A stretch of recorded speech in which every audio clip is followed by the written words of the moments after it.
चलो भाई। आपने असद के लिए दुख नहीं जताया आपने कहा फर्जी एनकाउंटर हुआ है, भाईचारा के खिलाफ हुआ है एनकाउंटर, बोला ना।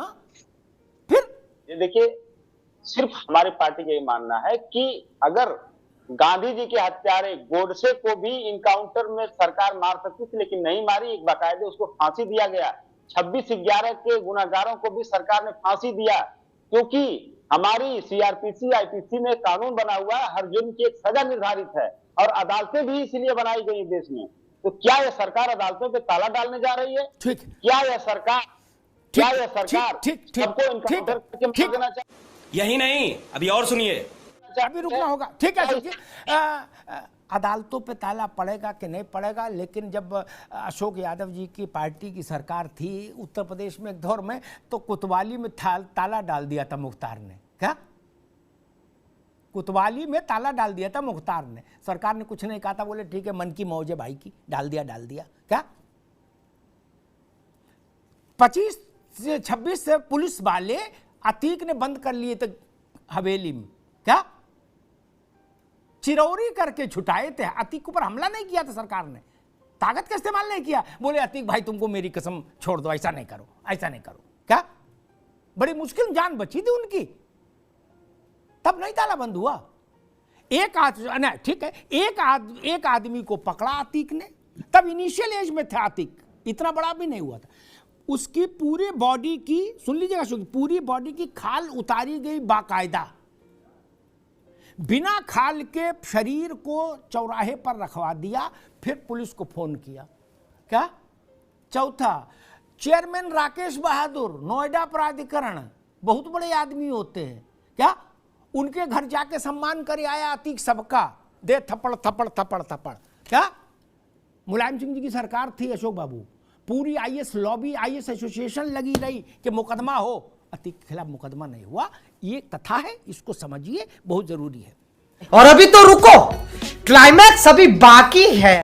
उमेश यादव जी, मेरी सबसे ज्यादा नाराजगी इस बात पर है कि कोई असद, कोई विकास दुबे भारत का लोकतंत्र, भाईचारा, गंगा जमुना संविधान कैसे हो जाएगा? ये गांधी जी हैं, ये लोहिया हैं, ये जयप्रकाश हैं, कौन है ये? अपराधी ही रहेगा। ठीक बात है। आलोक वर्मा जी, मैं आपको एक सुझाव दूंगा राजनीतिक स्थितियों को देखते हुए। सपा, बसपा और कांग्रेस, क्योंकि ब्रजलाल खाबरी भी कह रहे कि मानवाधिकारों का गंभीर हनन हुआ है, कांग्रेस इसका संज्ञान लेगी। 2% वोट बचा कुल सूबे में, वो भी संज्ञान लेंगे। क्या करे, अतीक के लड़के को मार के मानवाधिकारों का जो जघन्य उल्लंघन हुआ है, कांग्रेस उसका संज्ञान लेगी। अब कहां संज्ञान लेंगे ये तो वही जाने ब्रजलाल जी। मैं आपको एक सलाह देता हूं, सरकार से कहिए कि सारे विपक्षी दलों को बुलाएं, सपा के अध्यक्ष को, बसपा के अध्यक्ष को, कांग्रेस के अध्यक्ष को, सबको बुलाएं और उनसे ये पूछें कि जब पुलिस और अपराधी आमने सामने हो और अपराधी अत्याधुनिक हथियारों से धुआंधार गोली झोंक रहा हो, तो पुलिस को क्या करना चाहिए। मैं 4 विकल्प देता हूं। मलाई की गिलोरी पेश करनी चाहिए अपराधी को, राम भरोसे किससे लेके लखनऊ में, गुलाब का हार पहनाना चाहिए, आरती करनी चाहिए, रोली चंदन तिलक लगा के उसको चरण स्पर्श करना चाहिए अपराधी का। ये पूछिए लोगों से बुला के, ताकि हर बार का झंझट खत्म हो। कैसे लोग रहते हैं यार यहाँ पर, साला तुमको पागल कुत्ते का गाड़ी उठा के ले जाएगा, बता रहे हैं हम। अशोक भाई, आप ही के पास आता हूं दोबारा से, चूंकि आप मुख्य व्यक्ति हैं इस बहस में। गुड्डू बचा है अभी, और 2-4 बच्चे, लेकिन उसमें ज़्यादा फेमस गुड्डू ही है, जिसका नाम मुझे याद है, गुड्डू बमबाज, है ना, यही नाम शायद।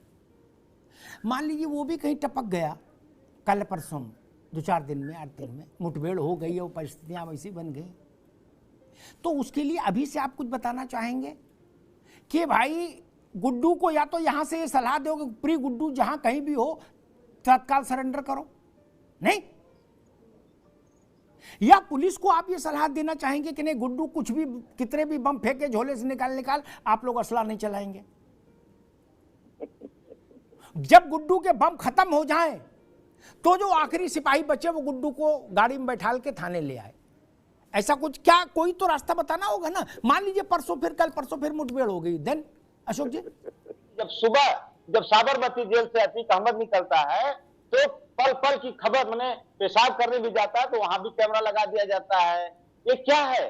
दैट इज एजेंडा, एक नैरेटिव है। ठीक है, ये बात सरकार ठीक है भैया, ये बात आपने रखी, ठीक है। लेकिन मेरा एक सवाल था, उस पर छोटी टिप्पणी कर दीजिए, तो फिर मैं शैलेंद्र दुबे के पास जाना चाहता हूं कि गुड्डू मुस्लिम को अगर मान लीजिए कहीं गुड्डू मुस्लिम और पुलिस का आमना सामना हो गया तो उसके लिए आप क्या सलाह देंगे? ये तो बता दो, कम से कम देश जान ले। उसके लिए हमें सलाह देंगे कि आप अमिताभ अग्निहोत्री जी से जाके मिल लेना, वो हम लोगों के बड़े भाई हैं, वो तुम्हें ज्यादा अच्छा सलाह देंगे। ना, या तो आप ये बोलो गुड्डू प्री गुड्डू मुस्लिम जहां हो तुरंत आ जाओ, या तो ये बोलो, या ये बोलो कि उत्तर प्रदेश की पुलिस से बोलो कि तुमको मरना है, गुड्डू मुस्लिम कितने भी बम फेंके तुम रिटेलिएट नहीं करोगे। क्यों? क्योंकि हमने बता दिया भाई और चारा दोनों खतरे में है। अभी तो कई कलेश बाकी हैं क्या?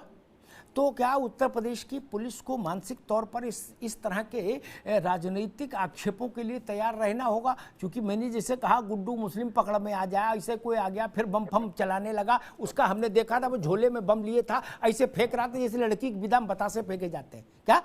अब मान लो कोई मिल गया, मार मूर के हो गया कांड है, तो ये सपा बसपा कांग्रेस ये सब फिर कहेंगे कि मानवाधिकार खतरे में है, देश खतरे में है, क्योंकि गुड्डू मुस्लिम ही देश है या गुड्डू मुस्लिम ही लोकतंत्र है। मैं तो राकेश बहादुर का एक उदाहरण देख लिया था, जब नोएडा के, ठीक है राय साहब, नोएडा के चेयरमैन को कोई बदमाश कूट दे, उसके घर में जाके अच्छे से कूट दे, अब वो रिपोर्ट ना लिखा पाए, अशोक बाबू इसके बाद डूब मरने के लिए कुछ बचता है नहीं। सही पकड़े हैं।